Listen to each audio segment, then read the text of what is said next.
Hello guys, welcome to my YouTube channel. இந்த வீடியோவில் நம்ம என்ன பார்க்க போகிறோம்னா சிம்பிளிஃபிகேஷன் தான் பார்க்க போகிறோம்.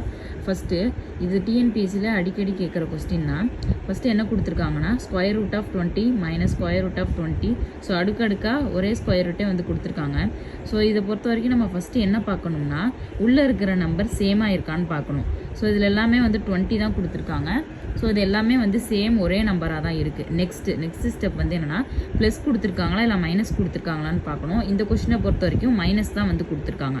ஸோ ஓகே, ரெண்டு பார்த்தாச்சு, சேமாக இருக்குது, உள்ளே இன்னொன்று மைனஸாக இருக்குது.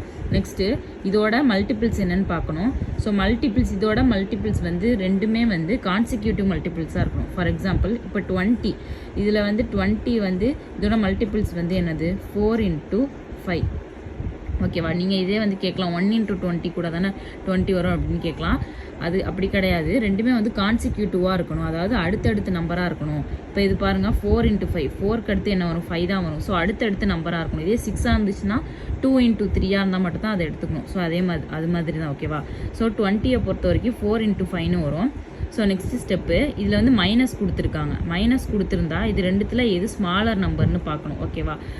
ஸோ மைனஸ் இருக்கிறதுனால இதில் ஸ்மாலர் நம்பர் வந்து என்னது 4 தான் ஸ்மாலர் நம்பர். அப்போ 4 தான் ஆன்சர். இதே வந்து ப்ளஸ் கொடுத்துருந்தாங்கன்னா 5 தான் ஆன்சராக இருந்திருக்கும். இதில் மைனஸ் கொடுத்துருக்காங்க, அப்போ 4 தான் ஆன்சர்.